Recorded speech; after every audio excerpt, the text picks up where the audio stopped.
First time ever in a comedy club. I won $50. I only went on a dare. I cried all the way from the comedy club to my house. The girl I was with named Gladys Jacobs said, "Why you crying? It ain't but $50. I said, no, you don't understand.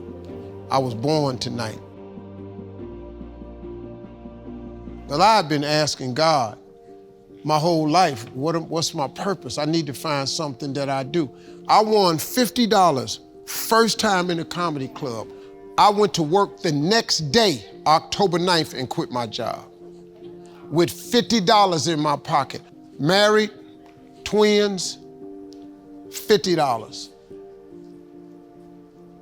My ex-wife said, "You can't do that. That's foolishness." Her mother told me, "You're not even funny." My mother told me, "Boy, you don't do stuff like that. You work like your daddy and your brothers." I said, "No, Mama, this is what I was born to do." And my mother was saved and, Sunday school teacher, so I believed everything my mama told me. But this one time I said, "Mama, I got to go try this." I said, "This is it for me." I said, "If I don't do this, what I'm gonna do?" She said, "You're gonna work like your daddy did. Your daddy worked hard." I said, "Okay, well, I just work hard. But I'm gonna go be something." The only person in my family that believed in me was my father. He said, "Boy, if you think you can make it, go ahead. Now, if you need some help, I'll give you 100 every now and then." And I've done nothing since that day except tell jokes. Now, I got in a lot of trouble. By the time I was 30, I was homeless. Because the first year in comedy, I only made $3,500. The next year, I made $5,000. The third year in comedy, I made $6,800. You get homeless real fast like that. So I was trying to make my little money and send it to my wife and kids, but it wasn't enough. So I would just keep $25, enough to stay out there and get to the next gig. And it didn't work for me for 3 years. I lived in my car. You have to take chances in life. If you want your life to be something special, you eventually have to take a chance. You can't do normal things and expect extraordinary results. It doesn't work that way. You have to take an exceptional chance one time. And it's gonna cost you something that you care deeply about. Bishop Jakes told me one time, he said, in order to get to the next level in life, you can see where you wanna go, but it's a glass ceiling. The reason you can see it is because it's a glass ceiling. In order to break through a glass ceiling, you're gonna have to shatter the glass. Anytime you shatter the glass, it's gonna be blood shed. And the blood that you shed is gonna be something that you care deeply about. So if you are not willing to shed something you care deeply about, you cannot go to the next level. Most people let their family keep them from going to the next level. Some people, your friends. Some people, it's your job, your position keeps you from going to the next level.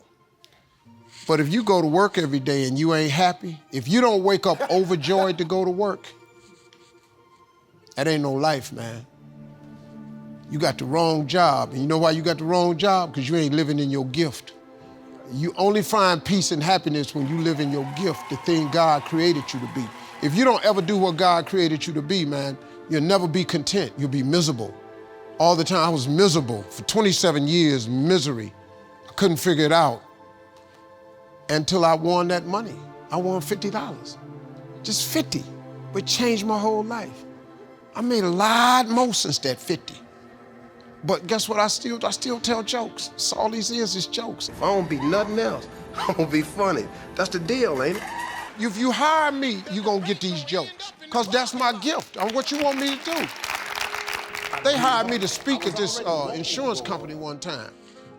All these big wigs sitting there. So I started telling jokes. The audience was dying laughing. This guy came up to me and said, "I hired you as a motivational speaker." I said, "That's what I do." "Well, what's the laughing for?" I said, "Because it holds people's attention."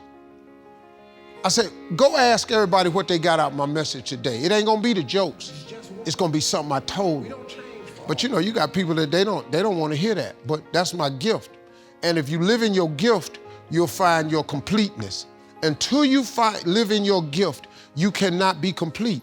When God created you, He gave you all a gift. All of you in here are gifted. You are gifted people. What is your gift? Your gift is the thing that you do the absolute best with the least amount of effort. Once you identify that, your life changes. God takes you to new heights.